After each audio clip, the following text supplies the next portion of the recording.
तो हेलो, मेरा नाम है अभिषेक और स्वागत करता हूं बच्चों आप सभी का हमारे इस प्यारे से खूबसूरत से प्लेटफॉर्म पे जिसका नाम है जेआर कॉलेज। यार कैसे हो आप सभी लोग? आई होप आप लोग अच्छे होंगे। ठीक है, आप लोग की पढ़ाई बढ़िया चल रही होगी।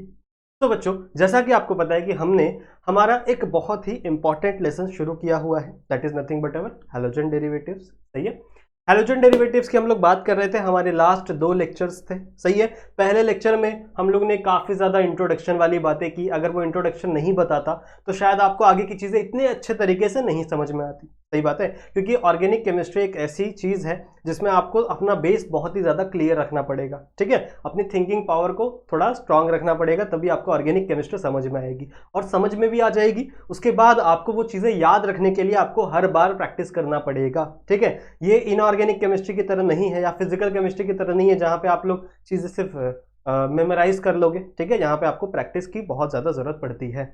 सही है, इसीलिए मैंने लास्ट कुछ लेक्चर से कहा है कि जितने भी रिएक्शंस मैं करवाने वाला हूँ, जैसे आज के इस लेक्चर में रिएक्शंस होंगे काफ़ी सारे, लास्ट के कुछ लेक्चर्स में नहीं थे क्योंकि हम लोग इंट्रोडक्शन ले रहे थे। ठीक है, सो फर्स्ट लेक्चर में हम लोग ने इंट्रोडक्शन देखा। सेकेंड लेक्चर में मैंने आपको टाइप्स बताए थे, क्लासिफिकेशंस बताए थे आपके अल्काइल हैलाइड के, जो कि आपके हैलोजन डेरिवेटिव हैं। फिर हम लोग ने नॉमेनक्लेचर की बात शुरू की थी। सही है, हम लोग नॉमेनक्लेचर डिस्कस कर रहे थे, तो उसी चीज़ों को बच्चों आज हम लोग कंटिन्यू करेंगे। कुछ नॉमेनक्लेचर्स भी आज हम लोग समझेंगे। ठीक है, मैंने ऊपर ऊपर से नॉमेनक्लेचर पढ़ाया था ना तुम लोग को, कुछ कुछ एग्जांपल्स लिए थे, थोड़े और एग्जांपल्स आज हम लोग नॉमेनक्लेचर के लेंगे। उसके बाद हम लोग शुरू करेंगे बच्चों, हमारा मेन टॉपिक जो आज के लेक्चर का है वो है preparation of alkyl halide. Alkyl halide को हम किन तरीकों से प्रिपेयर कर सकते हैं, किन तरीकों से हम अल्काइल हैलाइड बना सकते हैं, वो हम लोग समझेंगे आज के इस लेक्चर के अंदर। ठीक है, जितने ज्यादा पॉसिबिलिटी होगी मैं रिएक्शंस को समझाऊंगा, जहां जहां जरूरत पड़ेगी मैं आपको उनके मैकेनिज्म भी समझाऊंगा कि आखिरकार वो रिएक्शन प्रोसेस कैसे कर रहे हैं, उन रिएक्शंस को याद कैसे करना है। ठीक है, देखो प्रैक्टिस करोगे तभी याद होगा, ये तो एक फैक्टर है, पर कुछ चीजें और होती हैं रिएक्शन में जिससे आप चीजों को मेमोराइज कर सकते हो, जिससे आप ये प्रेडिक्ट कर सकते हो कि आखिरकार आपका प्रोडक्ट और बाय प्रोडक्ट क्या बनने वाला है। समझ रहे हो? ठीक है, तो चलो बच्चों स्टार्ट करते हैं आज इस लेक्चर को बिना किसी देरी के। चलो एक चीज और आपको बता दूं लेक्चर स्टार्ट करने से पहले कि अगर आपने हमारा एप्लीकेशन नहीं डाउनलोड किया है हमारे जेआर ट्यूटोरियल्स का, तो इसे डाउनलोड जरूर से कर लेना अपने फोन में। सही है, और यदि आपको कोई भी डाउट होता है किसी भी चैप्टर में, ठीक है, अभी तो जितने जितने मैंने चैप्टर्स पढ़ाए हैं उनमें अगर आपको कोई भी डाउट होता है, ठीक है, तो आप आ सकते हैं मेरे इंस्टाग्राम पे, उस पर आप मुझे मैसेज कर सकते हैं। ठीक है, बाकी के जो लेक्चर वीडियोस है जैसे biology, physics, maths, maths 1, maths 2, वो सबके लेक्चर वीडियोस अवेलेबल है हमारे इसी चैनल पर। आप प्लेलिस्ट सेक्शन में जाइए, चैनल खोलिए, वहां पे प्लेलिस्ट मिल जाएगी आपको सारे के सारे सब्जेक्ट की। ठीक है, केमिस्ट्री आप लोग के लिए रेगुलरली आ रहा है और आप लोग को फिजिक्स के, केमिस्ट्री के, फिजिक्स के, बायोलॉजी के, मैथ्स 1 के, मैथ्स 2 के लेक्चर्स भी आपको वहां पे मिल जाएंगे। बायोलॉजी तो मैंने पढ़ाई थी आप लोग को। सही है, तो चलो बच्चों स्टार्ट करते हैं आज के इस लेक्चर को। This is lecture number 3। पहले के लेक्चर नहीं देखे हैं तो देखना जरूर से। ठीक है, क्योंकि ऑर्गेनिक केमिस्ट्री ऐसी चीज है जहां पर अगर आप पहले की चीजें नहीं देखोगे तो आगे की कहानी नहीं समझ में आती। ओके, चलो स्टार्ट करते हैं। बात करते हैं बच्चों नॉमेनक्लेचर की। अब देखो नॉमेनक्लेचर की बातें हमने करनी शुरू की थी हमारे लास्ट वाले लेक्चर में, तो मैंने आपको थोड़ा सा इंट्रोडक्शन दिया था। मैंने आपको बताया था बच्चों कि नॉमेनक्लेचर 2 प्रकार के हैं, जैसा कि आप बचपन से पढ़ते आ रहे हो। एक है आपका कॉमन नेम, ठीक है, एक है आपका कॉमन नेम, कॉमन नॉमेनक्लेचर, और एक होता है बच्चों आपका IUPAC नॉमेनक्लेचर। सही बात है, ये चीजें अगर आप समझोगे तभी आपके आगे आने वाले जितने भी चैप्टर्स है ना उनके अंदर आपको हेल्प होगी। ये सिर्फ इसी चैप्टर के लिए लिमिटेड नहीं है। ऑर्गेनिक केमिस्ट्री में जो नॉमेनक्लेचर वाला पार्ट है वो सिर्फ इसी चैप्टर के लिए लिमिटेड नहीं है बच्चों। अगर आप आगे के चैप्टर्स पढ़ोगे जैसे अल्कोहल, फिनॉल, ईथर है, उसके आगे जो लेसन है अमाइंस वाले, उनमें भी हेल्पफुल होंगे ये सारे टॉपिक्स। सही बात है, ठीक है। तो कॉमन नेम आप लोग को पता ही है, जो हम लोग कॉमनली देते हैं किसी भी कंपाउंड को। ठीक है, अब ये कॉमन नेम डिफर कर सकता है बच्चों हर जगह। समझ रहे हो, ये इंडिया में कुछ और हो सकता है, मान लो चाइना में कुछ और होगा, जापान में कुछ और होगा, रशिया में कुछ और होगा। समझ रहे हो, जैसे हमारे घर में होता है ना, हमारे देश में आम होता है, ठीक है, तो हम लोग आम को आम बोलते हैं, इंग्लिश में मैंगो बोलते हैं, चाइना में कुछ और बोलते होंगे, रशिया में कुछ और बोलते होंगे, ठीक है, मराठी में आंबा बोलते हैं। समझ रहे हो, साइंटिफिक लैंग्वेज उसको मैग्नीफेरा इंडिका बोलते हैं बायोलॉजी में। सही है, तो इसका मतलब क्या है बच्चों कि इसके जो नेम है वो हर अलग अलग लैंग्वेज में डिफरेंट है। तो अगर मुझे कोऑर्डिनेट करना है, पहले दिक्कत होती थी ना, जो साइंटिस्ट थे, मान लो इंडिया का कोई केमिस्ट है, अगर वो किसी रशियन केमिस्ट से बात करना चाहता है, उसने जो अपने फील्ड में जो भी चीजें की उससे अगर बात करना चाहता है तो भैया वो अच्छे से लैंग्वेज बात नहीं कर पाएगा ना, क्योंकि वो कुछ अलग नाम लेगा, ये कुछ अलग नाम लेगा, भले केमिकल सेम हो पर दोनों कुछ अलग अलग नाम ले सकते हैं। इसीलिए इंट्रोड्यूस हुआ बच्चों IUPAC। बहुत सारे अलग अलग केमिस्ट थे, वर्कर्स थे, ठीक है, अलग अलग देशों ने आके मिलकर एक नॉमेनक्लेचर बनाया, एक यूनिवर्सल नॉमेनक्लेचर बनाया, that is nothing but your IUPAC, ठीक है। IUPAC भी बोलते हैं बहुत सारे लोग इसे, IUPAC। इसका फुल फॉर्म क्या है? इंटरनेशनल यूनियन, ठीक है, international union of pure and applied chemistry, ठीक है, international union of pure and applied chemistry. बात समझ में आई? अब हम लोग देखते हैं बच्चों कि अल्काइल हैलाइड जो है हमारा, हम लोग अल्काइल हैलाइड पढ़ना है ना, तो इस अल्काइल हैलाइड में IUPAC नॉमेनक्लेचर और कॉमन नेम कैसे हमको देना है। अब नेमिंग क्यों जरूरी है? जब आप आगे चलकर केमिकल रिएक्शंस पढ़ोगे, ठीक है, जब आप केमिकल रिएक्शंस पढ़ोगे, केमिकल रिएक्शन करोगे ना, तो हमेशा ये मैंडेटरी है बच्चों कि रिएक्शन लिखते समय आपको उसके नीचे उस कंपाउंड का नाम भी लिखना है। समझ रहे हो? जैसे मैंने मान लो रिएक्शन लिख दिया कि R या फिर CH3OH, जब ये रिएक्ट हो रहा है HX के साथ, तो यहाँ पे आपका CH3X बन रहा है। अब ये CH3X क्या है ये आपको पता होना चाहिए, उसका नाम आपको उसके नीचे लिखना चाहिए। दैट्स व्हाई नॉमेनक्लेचर पढ़ना जरूरी है, कोई भी स्किप नहीं करेगा, ठीक है। चलो बात करो, सपोज बच्चों एग्जाम्पल लेके समझते हैं, ठीक है, या फिर मैं तुम लोग को एक नॉर्मल सा एग्जाम्पल दे देता हूं, नॉर्मल सा एक जनरल एग्जाम्पल दे देता हूं कि कॉमन नेम में हम हमेशा इसे हम लोग कहेंगे अल्काइल हैलाइड। कॉमन नेम में हम इसे नेम देंगे अल्काइल हैलाइड, ठीक है। अल्काइल मतलब क्या?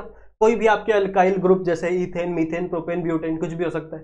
तो जब आप नेमिंग करोगे तो मिथाइल, जैसे अल्काइल है तो मिथाइल, इथाइल, प्रोपाइल, ऐसे नाम दोगे। और हैलाइड की जगह क्लोराइड, आयोडाइड, ब्रोमाइड, ऐसे आप नाम दोगे।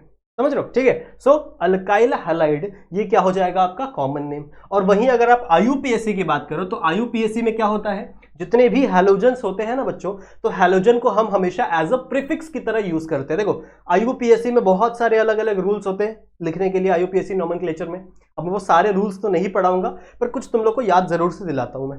सबसे पहला रूल क्या होता है? Selection of longest continuous chain, सही है, selection of longest continuous chain. फिर उसके अंदर हमको नंबरिंग करनी है। अब नंबरिंग में प्रेफरेंस ऑर्डर हम लोग देखते हैं, वो भी मैं बताऊंगा तुम लोग को, ठीक है। प्रेफरेंस ऑर्डर अलग चीज हो गई। फिर हम लोग बात करें तो उसके अंदर जहां से भी प्रेफरेंस ऑर्डर है, ठीक है, उसका हम लोग सबसे पहले या तो प्रीफिक्स या तो सफिक्स चुनते हैं। ऐसे ही होता है ना। IUPAC में क्या होता है? बीच में होता है आपका पेरेंट, बीच में होता है आपका पेरेंट नेम, ठीक है। और पेरेंट नेम में इस साइड अगर पीछे कुछ लग रहा है उसे हम क्या कहेंगे? सफिक्स। और पेरेंट नेम के आगे कुछ लग रहा है तो उसे हम लोग क्या कहेंगे? प्रीफिक्स। सही बात है। पेरेंट नेम के अगर पीछे कुछ लग रहा है तो वो आपका सफिक्स है, अगर आगे कुछ लग रहा है तो वो क्या है? आपका प्रीफिक्स है। समझ में आई बात? तो इसको कैसे याद रखेंगे? P से पहले, P से प्रीफिक्स, तो जो पहले लग रहा है वो प्रीफिक्स है, जो बाद में लग रहा है वो सफिक्स है, ठीक है। सफिक्स प्रीफिक्स याद हो जाएगा, सफिक्स तो ऑलरेडी याद है। अब पेरेंट क्या है? किसी भी IUPAC नॉमेनक्लेचर में पेरेंट क्या है? पेरेंट होगा बच्चों हमेशा आपका अल्काइल ग्रुप, आपका जो अल्केन, अल्कीन, जो भी है, जो भी आपका अल्काइल ग्रुप है, इथेन, मीथेन, प्रोपेन, ये सारे आपके पेरेंट कहलाएंगे। और प्रीफिक्स और सफिक्स में हमेशा हम लोग फंक्शनल ग्रुप को ऐड करेंगे, ठीक है। जैसे अभी हम लोग हैलाइड पढ़ रहे हैं, बाद में हम लोग अल्कोहल्स पढ़ेंगे, फिनॉल्स पढ़ेंगे, ईथर्स पढ़ेंगे। समझ रहे हो? ईथर क्या होता है? ROR। समझ रहे हो? तो ऐसे ही हम लोग अलग अलग चीजें पढ़ेंगे जिसमें किसी में प्रीफिक्स लगेगा, किसी में सफिक्स लगेगा। अगर मैं हैलाइड की बात करूं, because we are studying alkyl halide, तो अगर मैं हैलाइड की बात करूं बच्चों, तो हम लोग हैलाइड्स में प्रीफिक्स का यूज करते हैं, ना कि सफिक्स का। हम लोग कभी भी सफिक्स नहीं लगाते, हम लोग हैलाइड को हमेशा प्रीफिक्स में लगाते हैं, ठीक है। तो हैलोजेंस हमेशा बच्चों कहां पे ऐड होंगे? आपके प्रीफिक्स में, ठीक है। हैलोजेंस हमेशा कहां पे ऐड होंगे? आपके प्रीफिक्स में। और हैलोजेंस को हम लोग प्रीफिक्स में कैसे बोलते हैं? हम लोग बोलते हैं बच्चों हेलो, हेलो, ठीक है, हेलो, जो बोलते हैं ना हम लोग हेलो, तो वैसा ही प्रीफिक्स में हम लोग हेलो लगाते हैं। अब हेलो है तो अलग अलग हैलोजन के लिए क्या होगा? जैसे मान लो क्लोरीन है तो क्लोरीन को हम लोग लगाएंगे क्लोरो, ठीक है। ब्रोमीन है तो ब्रोमीन को हम लोग क्या लगाएंगे बच्चों? ब्रोमो। अगर आयोडीन है तो आयोडीन को हम लोग क्या लगाएंगे? आयोडो। अगर फ्लोरीन है तो हम लोग क्या लगाएंगे बच्चों? फ्लोरो। समझ रहे हो? ठीक है। और भी हैलाइड्स होते हैं पर उनको हम लोग पढ़ते नहीं है, अभी तो इस क्लास में नहीं पढ़ेंगे। जब आप हायर स्टडीज करोगे, अगर आप बीएससी एमएससी करोगे, मास्टर्स करोगे, पीएचडी करोगे, तब आप लोग शायद वहां पढ़ो, पर अभी हम लोग हमारी क्लास के लिए इतने ही इनफ है। सही है, तो समझ में आ गया। प्रीफिक्स में क्या लगाना है? क्लोरो, ब्रोमो, आयोडो, फ्लोरो। किसके लिए? क्लोरीन के लिए क्लोरो, ब्रोमीन के लिए ब्रोमो, आयोडीन के लिए आयोडो और फ्लोरीन के लिए फ्लोरो। और बाद में हम किसका नाम लगा देंगे? हमारे पेरेंट का नाम लगा देंगे। ठीक है, पेरेंट मतलब क्या? हमारे पेरेंट नहीं, इसके पेरेंट, इस कंपाउंड के पेरेंट। तो पेरेंट क्या होगा? Alkane, alkyne. जो जितने भी अल्केन है वो सारे पेरेंट होंगे। ठीक है, तो वो आपके किसके अंदर आ जाएंगे? आपके क्लोरो के अंदर आ जाएंगे।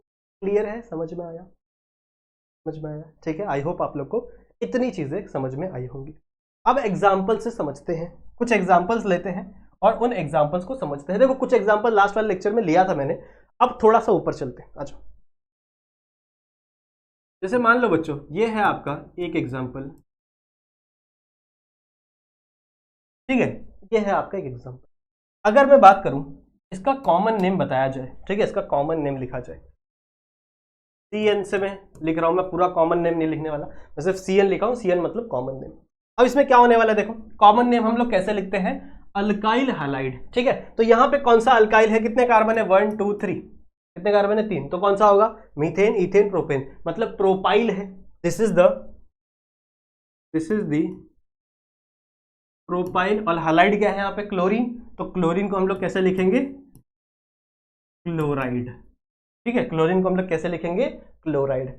कॉमन नेम में एक और चीज आपको ध्यान में रखनी है, अगर ये चेन है, देख रहे हो सारे के सारे जो कार्बन एटम है वो एक लाइन में लगे हुए हैं, एक चेन में लगे हुए हैं, स्ट्रेट चेन में लगे हुए हैं, तो आप इस नाम के आगे लगा दोगे N डैश। ठीक है, आप क्या लगा दोगे? N और डैश। तो इसका कॉमन नेम क्या हो जाएगा? N propyl chloride. हम लोग इसको कैसे रीड करेंगे? N propyl chloride. समझ में आई बात? ठीक है, this is N propyl chloride. अब यहीं पे अगर मैं बात करूं बच्चों, इसका IUPAC बताओ। IUPAC नॉमेनक्लेचर बताया जाए कृपया इस कंपाउंड का, तो कैसे काउंट करेंगे?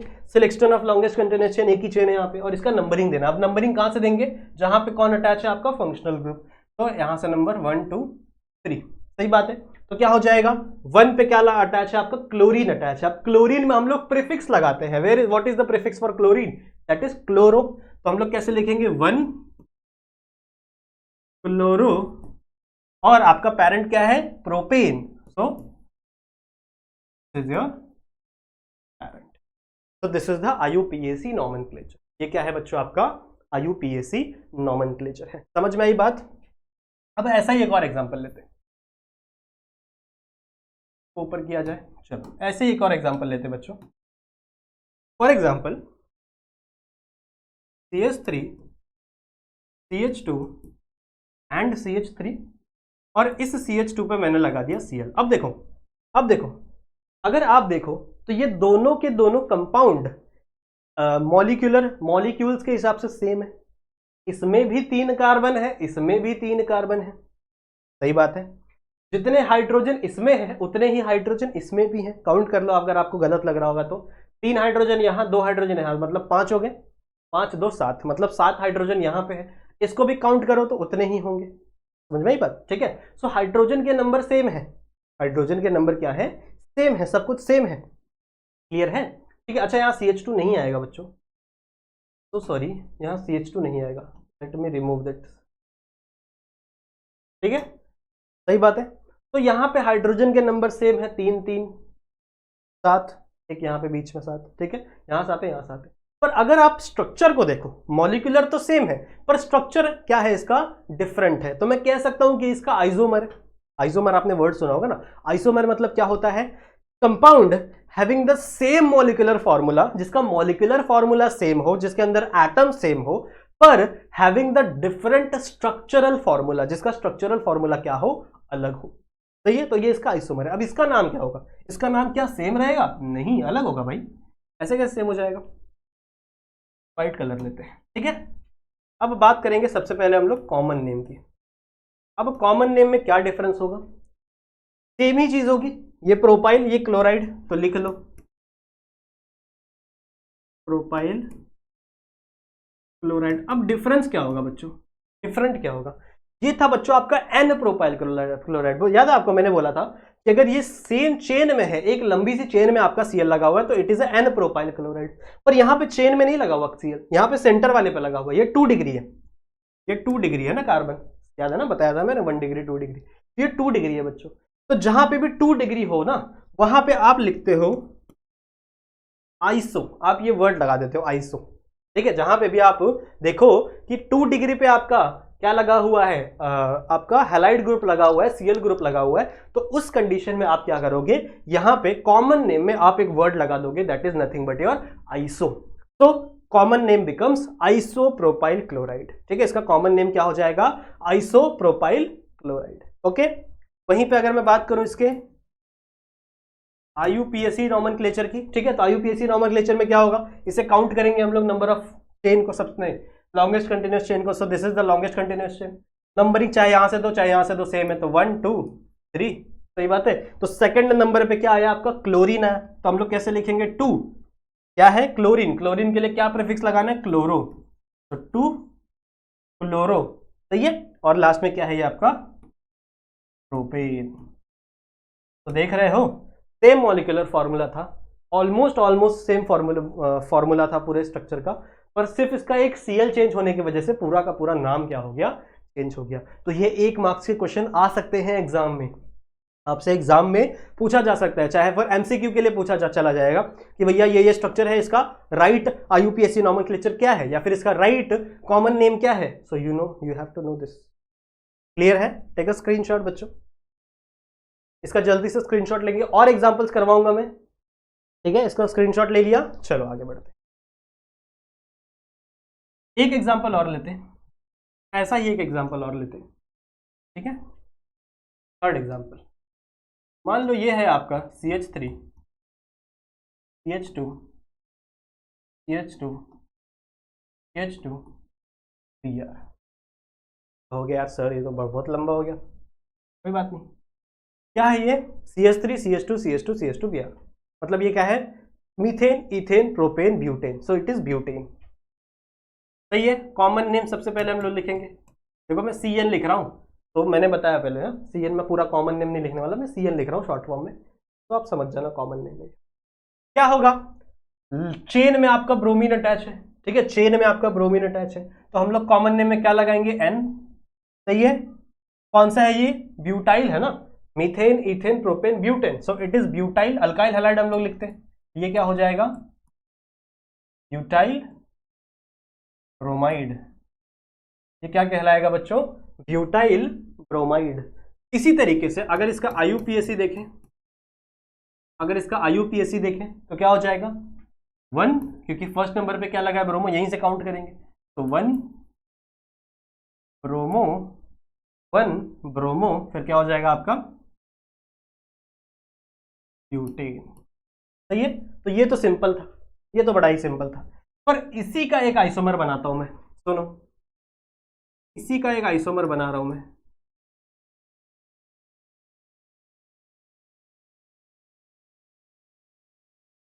अब इस कंपाउंड को देखो, अब इस कंपाउंड में बच्चों जितने कार्बन यहां है उतने ही कार्बन यहां है, देखो काउंट करो, 4 कार्बन यहां, 4 कार्बन यहां, जितने हाइड्रोजन यहां है उतने ही हाइड्रोजन यहां है, काउंट कर लो, 3 2 5 5 2 7 7 2 9, सही बात है, 1 2 3 3 3 3 9, मतलब यहां पे भी हाइड्रोजन सेम है, एक Br है एक Br है, तो मॉलिक्यूल तो सेम है बट स्ट्रक्चर अलग है, तो मैं कह सकता हूं ये भी इसका आइसोमर है। अब इसका नाम क्या होगा भैया, जरा इसका नाम भी हमें सिखा दें, सुनो, कॉमन नेम की बात करेंगे हम लोग, कॉमन नेम में क्या है, ब्यूटाइल ब्रोमाइड, तो लिख दें ब्यूटाइल ब्रोमाइड। अब याद करो, मैंने आपको बताया था कि अगर आपका 2 डिग्री कार्बन था तो हम लोग आइसो लगाते थे, पर ये जो कार्बन है बच्चों ये 3 डिग्री है, देखो यहां से 1 2 3 3 कार्बन से अटैच है ना, तो ये जो आपका कार्बन है ये क्या है बच्चों, 3 डिग्री कार्बन है, 3 डिग्री वाला कार्बन है, समझ रहे हो, टर्शरी बोलते हैं ना इसको, ठीक है। तो जब भी बच्चों टर्शरी कार्बन आपको मिलेगा तब आप आइसो नहीं लगाओगे, तब आप लगाओगे बच्चों नियो, तब आप क्या लगाओगे, नियो, समझ में आई बात, ठीक है। तो आई होप आप लोग को ये समझ में आ गया होगा, आई होप बच्चों आप लोग को ये समझ में आ गया होगा कि इसका क्या नाम है, this is neo neo butyl bromide, ये इसका कॉमन नेम है। वही अगर मैं IUPAC की बात करूं तो लॉन्गेस्ट कंटिन्यूअस चेन, ये भी हो सकता है लॉन्गेस्ट, ये भी हो सकता है लॉन्गेस्ट, और ये भी हो सकता है लॉन्गेस्ट, कोई भी लॉन्गेस्ट हो सकता है।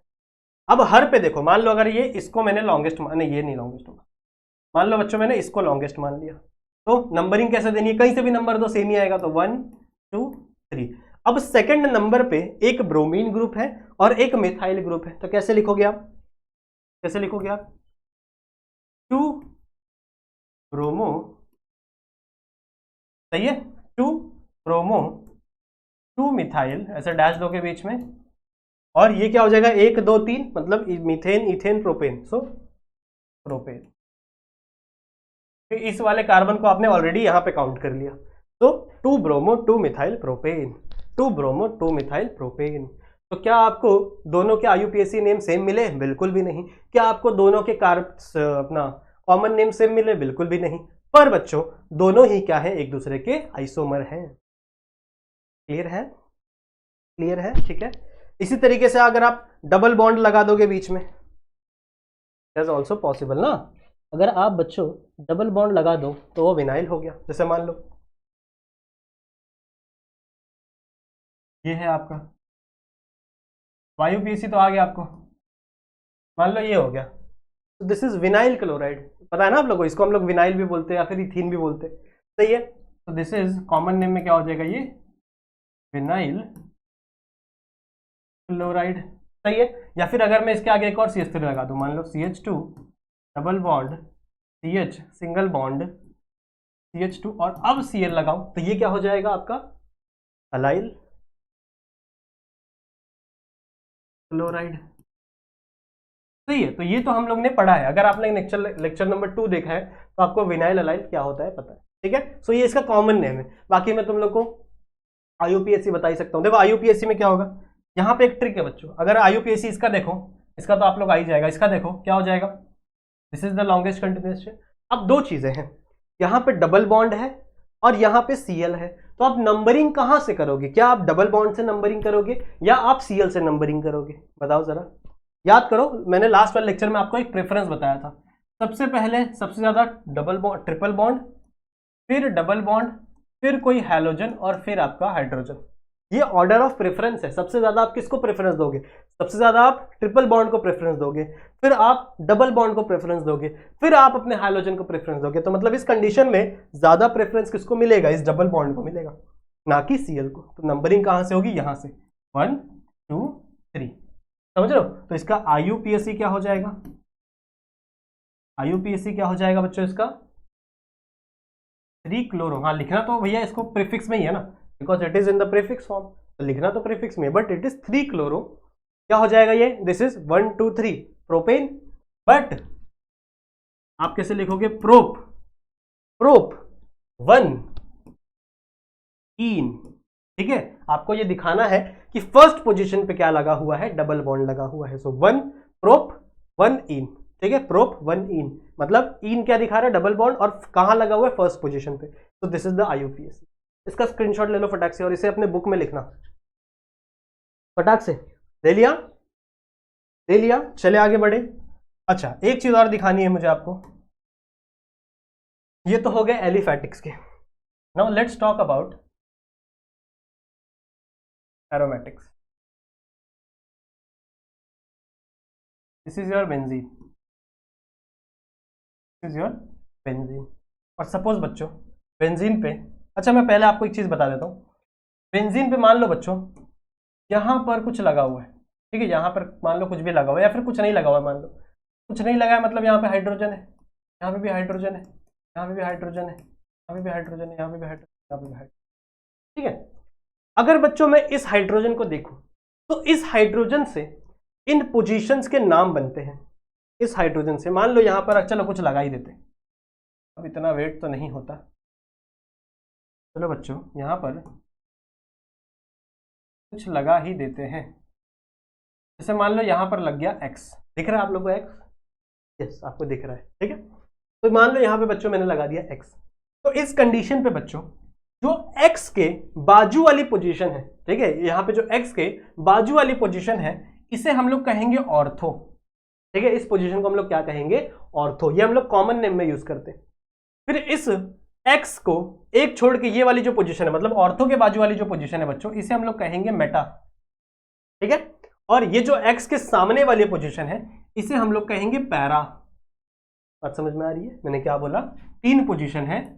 एक है आपका बच्चों ऑर्थो, एक है बच्चों आपका मेटा, और एक है आपका पैरा।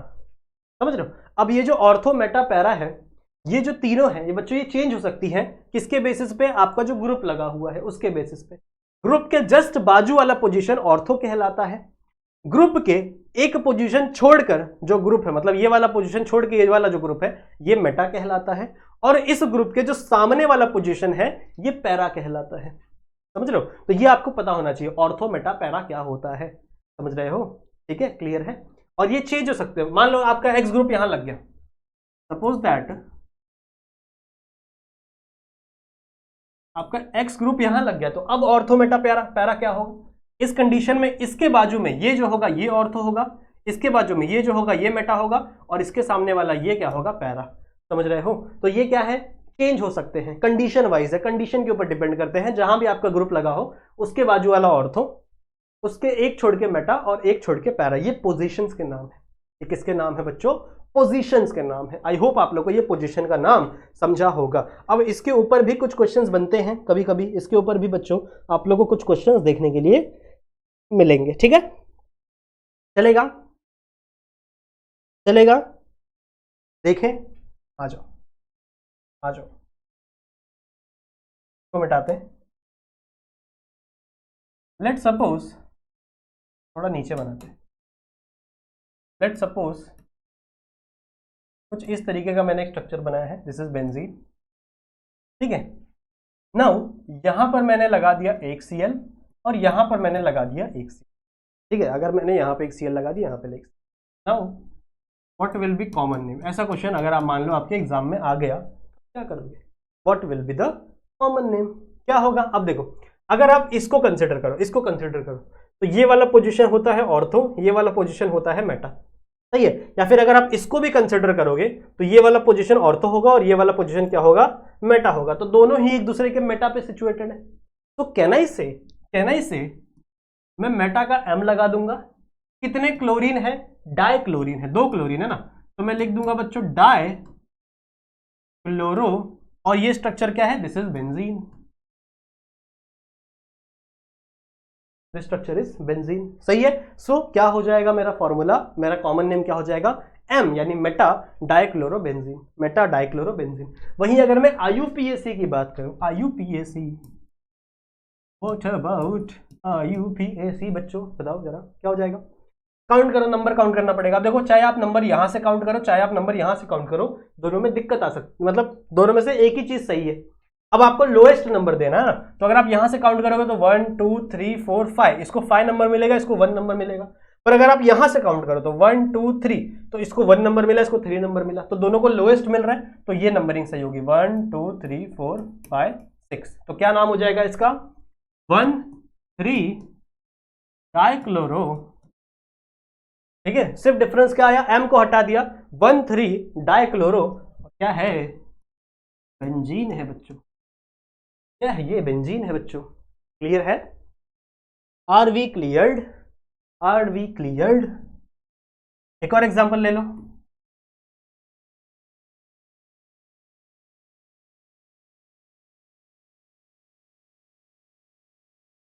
ये क्या है? ये जरा बताओ, ये क्या है? बताओ। देखो, पहले वाले लेक्चर में आप, सेकंड वाले लेक्चर में मैंने आपको बताया था, अगर बेंजीन से डायरेक्टली आपका Cl अटैच होता तो वो आपका क्या हो जाएगा? हेलोअरीन हो जाएगा। पर अगर यहाँ पे बीच में CH2 आ गया तो ये बेंजाइन हो जाता है। क्या हो जाता है? ये बेंजाइल। बेंजाइल, बेंजाइल, याद है बेंजाइल हैलाइड? तो यहाँ पे बेंजाइल और ये क्या हो गया? क्लोराइड। तो इसका कॉमन नेम क्या हो जाएगा? Benzyl chloride. सही बात है।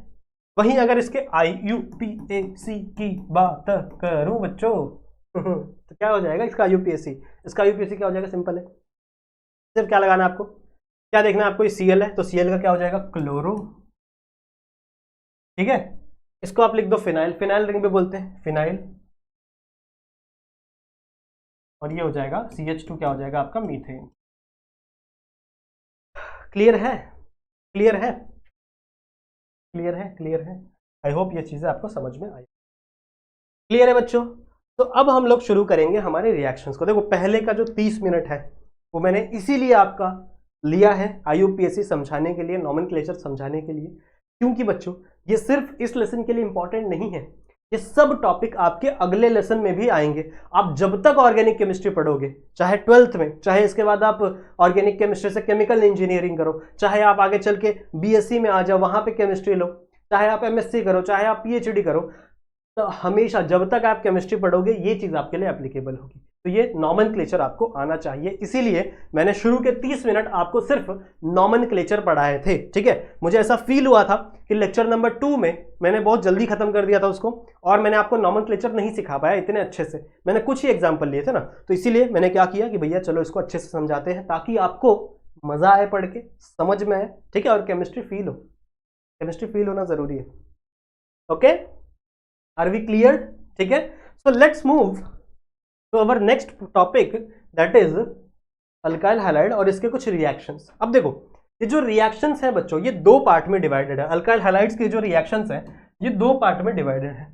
सबसे पहले हमें क्या देखना है, सबसे पहले हमें देखना है बच्चों प्रिपरेशन, प्रिपरेशन ऑफ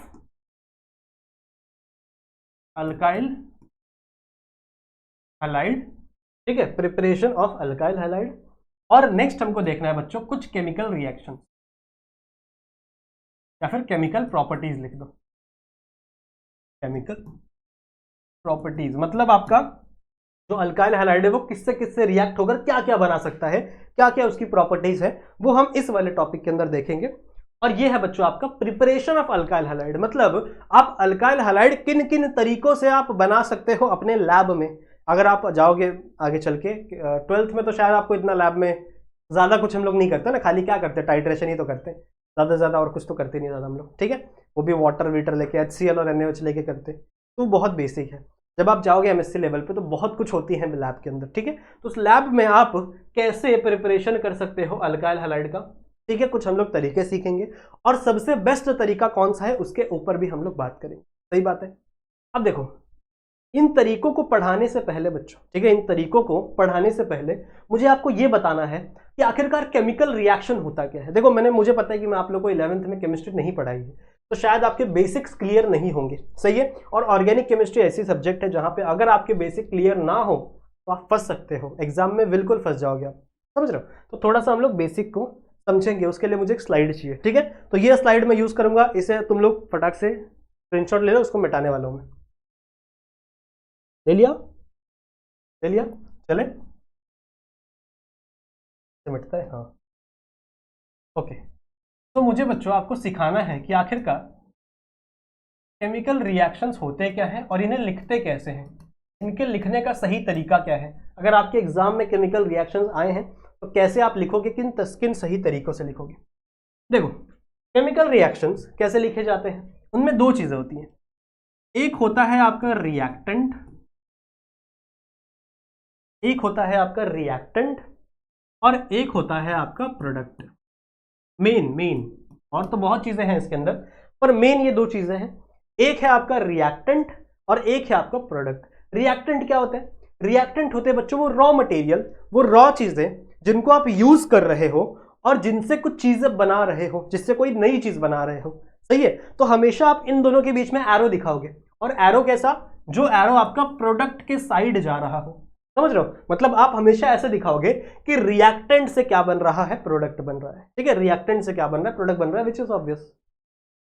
एक समझ में आई बात। अब कभी कभी ऐसा होता है बच्चों कि रिएक्टेंट एक ही हो सकता है, कभी एक केमिकल बड़ा मॉलिक्यूल टूट के अलग अलग 2 चीजें बन गई, कभी ऐसा हो सकता है कि 2 चीजें जुड़कर एक चीजें बन गई, कभी कभी ऐसा हो सकता है कि सब्स्टिट्यूशन हो सकता है, एक चीज से दूसरी चीज जुड़ गई।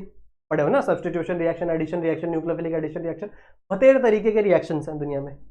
तो रिएक्टेंट एक ही भी हो सकता है, दो भी हो सकता है, तीन भी हो सकते हैं, बहुत सारे हो सकते हैं, मल्टी कंपोनेंट रिएक्शन भी होते हैं, बहुत सारे कंपोनेंट एक साथ मिल जाते हैं। ठीक है, इसका बेस्ट एग्जांपल है हैंस पिरिडिन सिंथेसिस। एक साइंटिस्ट है हंस, उनका एक सिंथेसिस है हैंस पिरिडिन सिंथेसिस। तो उनमें वो मल्टी कंपोनेंट रिएक्शन है, बहुत सारी चीजें उसके अंदर मिलती है, समझ रहे हो। ठीक है, तो रिएक्शंस कैसे हो सकते हैं, जैसे मान लो A प्लस बी, ये दो रिएक्टेंट है, एक रिएक्टेंट है A, एक रिएक्टेंट है B, और दोनों मिलाकर क्या बना रहे हैं, एक प्रोडक्ट बना रहे हैं C। पर कभी कभी ऐसा होता है बच्चों कि आपका कंप्लीटली प्रोडक्ट नहीं बनता, कभी कभी एक ऐसी चीज भी बनती है, एक अनडिजायरेबल चीज बनती है जो आपको नहीं चाहिए इस रिएक्शन से, that thing is known as by product. ठीक है, इसे हम लोग क्या बोलते हैं बच्चों, बाय प्रोडक्ट। जैसे आप लोग ने देखा होगा, अगर आप इंडस्ट्रीज के आसपास रहते हो या फिर आपने कोई कंपनी देखी होगी तो आपको पता होगा कि कंपनीज के अंदर कोई प्रोडक्ट बनाया जाता है और उस प्रोडक्ट को बनाने में और भी बहुत सारे बाय प्रोडक्ट बन जाते हैं उस रिएक्शन में, जिसको क्या करती हैं कंपनियां, समुद्र में जो हमारी नदियां हैं उसके अंदर ऐसे केमिकल्स को छोड़ देती हैं जो उनके काम का नहीं है। अब भैया जो चीज़ हमारे काम का नहीं होता, हमारा कचरा है ना, जैसे हमारे घर से भी रोज कचड़े निकलते हैं, तो वो हमारे काम का नहीं, दैट्स वाई, समझ रहे हो। वैसे ही केमिकल इंडस्ट्रीज में भी बहुत सारे ऐसे केमिकल्स निकलते हैं जो हमारे काम के नहीं है, उनके काम के नहीं है, उनका प्रोडक्ट बन गया, उनका कचरा बाहर निकल गया, वो कचड़ों क्या करती है, डायरेक्टली सीवेज, डायरेक्टली नदियां, डायरेक्टली समुद्र में छोड़ देती हैं, विच इज़ वेरी बैड, समझ रहे हो। क्या कर सकते हैं, गवर्नमेंट ही कुछ नहीं कर रही है तो हम क्या कर सकते हैं, चलो जाने दो, वो अलग बात है। This is our by product, clear है। सो दिस इज, अब बच्चों बाय प्रोडक्ट मिल गया, मान लो आपको प्रोडक्ट बाय प्रोडक्ट एक साथ मिल गया, पर आपको ये चाहिए ही नहीं, यू डोंट वांट दिस, आपको सिर्फ क्या चाहिए, आपका प्रोडक्ट चाहिए, आपका ये सी चाहिए, तो आप क्या करोगे, आप सेपरेशन करोगे, दोनों का प्यूरिफिकेशन करोगे, इसका प्यूरिफिकेशन करोगे जिससे आप बाय प्रोडक्ट को बाहर निकाल सको, समझ में आई बात। तो ये होते हैं। अब यहां पर बच्चों कुछ कंडीशंस भी लिखी हुई होंगी, जब आप रिएक्शंस करोगे तो इस एरो के ऊपर आप कुछ कंडीशंस लिखोगे, जैसे टेम्परेचर, ये टेम्परेचर इतने, ये जो रिएक्शन है ये इतने टेम्परेचर में हो रहा है, दैट आर सम कंडीशन। कुछ हम लोग कैटलिस्ट भी लिखते हैं इसके ऊपर, देयर आर सम कैटलिस्ट जो हम लोग यूज करते हैं। कैटलिस्ट क्या होते हैं, कैटलिस्ट ऐसे केमिकल मॉलिक्यूल्स होते हैं बच्चों जो आपके रिएक्शन में कभी पार्ट नहीं लेते पर आपकी रिएक्शन को स्पीड अप कर देते हैं, समझ रहे हो। वो मैकेनिज्म में आपको दिखेगा पर रिएक्शन में कभी वो पार्ट नहीं लेते, तो there are some catalyst also, जो हम कहाँ दिखाएंगे, इस एरो के ऊपर दिखाएंगे। तो रिएक्शन लिखने के कुछ तरीके हैं, समझ में आ रही है बात, समझ में आ रही है बात, ठीक है। एक और है बच्चों, एक और चीज ये है कि जब भी आप कोई भी रिएक्टेंट लिखो, मान लो यहाँ पे कुछ भी आपने लिखा, मान लो आपने लिखा NaOH, मान लो यहाँ पे आपने लिखा HCl, जब इसका रिएक्शन किया, ठीक है, जब इसका रिएक्शन किया तो यहाँ पे आपको क्या मिल जाएगा, NaCl प्लस H2O, ऐसे आपको कुछ मिल जाएगा ना। तो ये आप इसका मॉलिक्यूलर फॉर्मूला दिखा रहे हो, तो इसके नीचे बच्चों इसका नाम लिखना बहुत ज्यादा जरूरी है। जैसा मैंने तुम्हें कहा था कि हमेशा रिएक्शंस के नीचे उसका नाम लिखना पड़ेगा, तो इसका नाम क्या हो जाएगा, सोडियम हाइड्रोक्साइड, समझ रहे हो। वैसे ही इसका नाम क्या हो जाएगा, हाइड्रोक्लोरिक एसिड, लिख लेना। इसका नाम क्या हो जाएगा आपका सोडियम क्लोराइड, ये आपका वाटर। तो इसका नाम लिखना बहुत ज़्यादा ज़रूरी है, अगर आपने नहीं लिखा तो आपके मार्क्स कट हो जाएंगे, समझ रहे हो। अगर आपने एरो के ऊपर कुछ नहीं दिखाया तो उसके मार्क्स कट हो जाएंगे, अगर आपने इसका नाम नहीं लिखा तो उसके मार्क्स कट हो जाएंगे। तो ऑर्गेनिक ऐसे ही मार्क्स कट कर लेता है, समझ रहे हो। इसीलिए हम लोग कहते हैं कि ऑर्गेनिक जो केमिस्ट्री है वो एग्जाम में धोखा दे देती है बहुत बार बच्चों को। चलेगा, तो आप लोग आई होप सीख गए होंगे, कुछ चीज़ें समझ गए होंगे। तो अब आ जाओ, स्टार्ट करते बच्चों हमारे केमिकल रिएक्शन। तो सबसे पहले हम लोग किसकी बातें करेंगे, प्रिपरेशन की। प्रिपेयर करेंगे अलग अलग तरीकों से। सबसे पहला प्रिपरेशन का तरीका है बच्चों फ्रॉम अल्कोहल। अल्कोहल से हम किस तरीके से, ठीक है, अल्कोहल से हम किन तरीके से क्या कर सकते हैं, अपना प्रिपरेशन कर सकते हैं, समझ रहे हो, प्रिपरेशन कर सकते हैं अपने अल्काइल हैलाइड का। तो मेथड ऑफ प्रिपरेशन यहां लिख देते हैं, method of preparation of alkyl halide. सही है, अल्काइल हैलाइड हमें बनाना है। अब अल्कोहल में भी सबसे पहला क्या है, सबसे पहली चीज दी हुई है बच्चों, by using hydrogen halide. What is hydrogen halide, HX,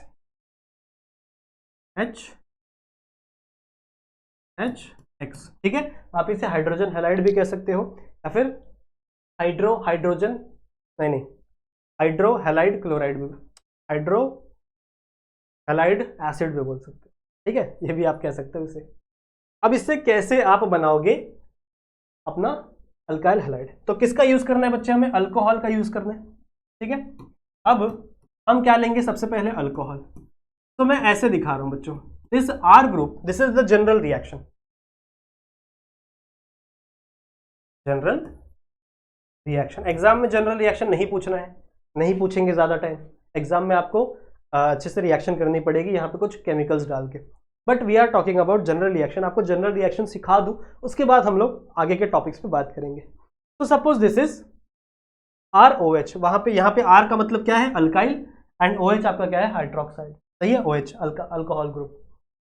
जब आप इसको रिएक्ट करोगे बच्चों, जब आप इसको रिएक्ट करोगे किसके साथ, बाय यूजिंग हाइड्रोजन हैलाइड, मतलब आप इसको रिएक्ट करोगे आपके HX के साथ, समझ रहे हो, this hydrogen, this is halide, X हम लोग हैलाइड को रिप्रेजेंट करते हैं। एंड इन सर्टन कंडीशन, यहां पे लिख दो, इन सर्टन कंडीशंस, समझ रहे हो, इन सर्टन कंडीशन, ये कंडीशन लिखना भी बहुत जरूरी है। अगर आपको एग्जाम में याद नहीं आ रहा है कंडीशन, तो सिर्फ यहाँ पे लिख दो सर्टन कंडीशन, ठीक है।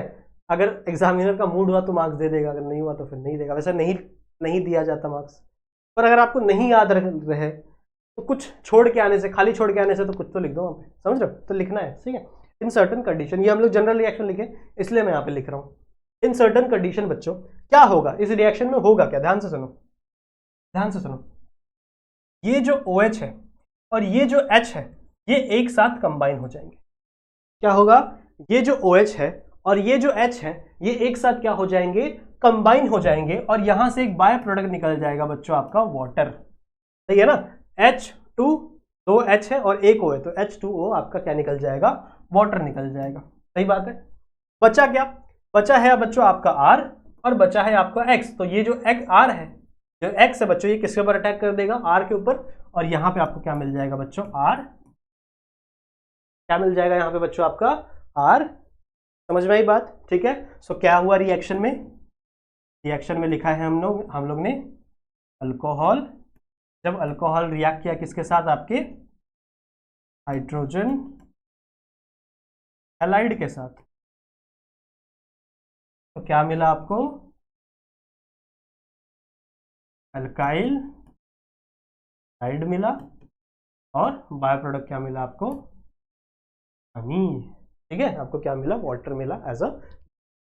तो जब भी आप रिएक्शन लिख रहे हो उसके नीचे आपको ये लिखना ही है, साथ में आपको एक स्टेटमेंट बनानी है, एक स्टेटमेंट लिखनी है। जब भी आप रिएक्शन लिख रहे हो ना, तो उस रिएक्शन के नीचे एक 2 लाइन का स्टेटमेंट बनाना है।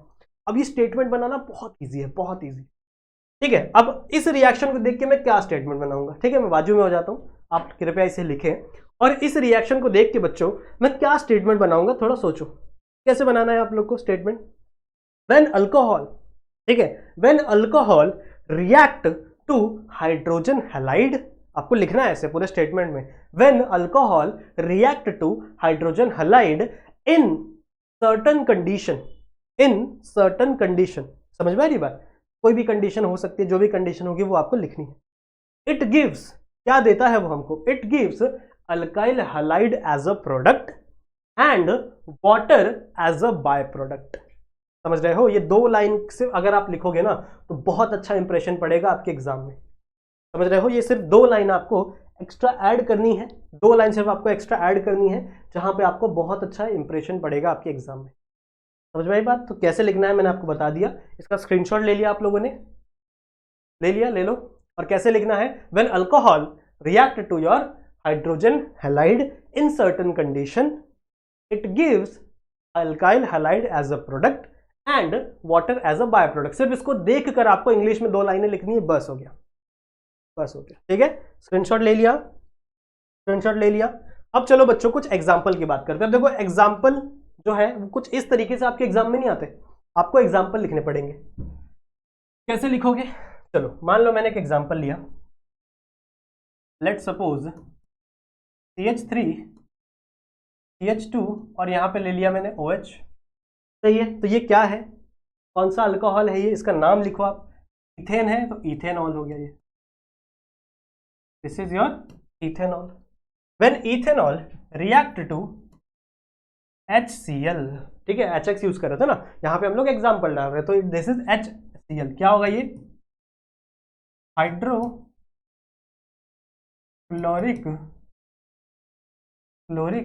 एसिड, इसे आप हाइड्रोक्लोरिक एसिड भी लिख सकते हो या फिर इसे आप हाइड्रोजन क्लोराइड भी लिख सकते हो, हाइड्रोजन क्लोराइड, दोनों नाम सही है, दोनों नाम सही है। ठीक है, इसको थोड़ा मैं साइड में कर देता हूँ। ठीक है, समझ में आई बात? तो क्या बोला मैंने, आपका इथेनॉल और जब आपका HCl रिएक्ट करता है, now there is a condition, यहां पे कंडीशन है बच्चों, यहां पर आपको लिखना है अनहाइड्रस ZnCl2। ठीक है, ZnCl2 क्या है? ZnCl2 बच्चों यहां पे है आपका कैटलिस्ट। ZnCl2 ही Cl प्रोवाइड करेगा, मतलब क्लोरीन प्रोवाइड करेगा इस HCl को, समझ रहे हो? और ये रिएक्शन के एंड में बाहर में निकल जाएगा इसी फॉर्म में, इसीलिए इसको कैटलिस्ट बोलते हैं। सही है, तो anhydrous zinc chloride, this is zinc chloride, इसका नाम क्या है? Zinc chloride. तो इसका जब रिएक्शन होगा तो क्या सिखाया मैंने आपको? अब भी मैंने सिखाया, कौन बाहर निकलेगा यहां से बच्चों? आपका ये वाटर मॉलिक्यूल। कौन बाहर निकलेगा? आपका वाटर मॉलिक्यूल। तो OH बाहर निकल जाएगा, यानी आपका pause plus H2O plus H2O, सही बात है। और बचा क्या है यहाँ पे? बचा है बच्चों आपका CH3 CH2 और Cl। तो ये Cl क्या अटैक कर देगा? यहाँ पे अटैक कर देगा, और क्या बन जाएगा बच्चों आपका यहाँ पे? CH3 CH2 और यहाँ पे आ गया आपका Cl। इसका नाम लिख देंगे। ये क्या है आपका बच्चों? अभी हम लोग ने नेमिंग करना सीखा है। This is ethyl chloride. आप IUPAC नाम भी दे सकते हो, आप कॉमन नाम भी दे सकते हो, चलेगा, दोनों चलेगा। This is water, your. Clear है? समझ में आ गया? क्लियर है? समझ में आ गया? सो इसका स्टेटमेंट कैसे लिखोगे आप? देखो, मैं स्टेटमेंट नहीं लिखवा रहा, स्टेटमेंट आपको खुद से लिखना है आपके बुक में। ठीक है, सो इसका स्टेटमेंट कैसे लिखोगे? जैसे मान लो आपको एग्जाम्पल क्वेश्चन आ गया कि give an example of alcohol reacting with your hydrogen halide. ठीक है, तो आपको ये एग्जाम्पल देना है। आप HX ये नहीं लिख सकते, आप R नहीं लिख सकते, बिकॉज ये एग्जाम्पल नहीं है, ये जनरल रिएक्शन के अंदर हम लोग लिखते हैं।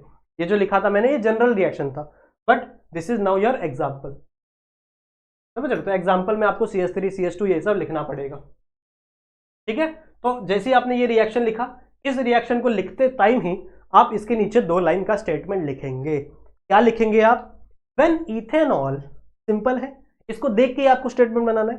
When ethanol react with your hydrogen chloride, ठीक है, हाइड्रोजन क्लोराइड, और यू कैन से हाइड्रोक्लोरिक एसिड। आप चाहो, आप ट्राई करो कि जितना स्टेटमेंट बड़ा हो जाए बड़ा करो, बड़ा स्टेटमेंट ज्यादा अच्छा लगता है। ठीक है, तो यू कैन से when your ethanol is react with hydrogen chloride, और बीच में और लगा दो हाइड्रोक्लोरिक एसिड, क्योंकि आपको दोनों नाम पता है, तो वही चीज है।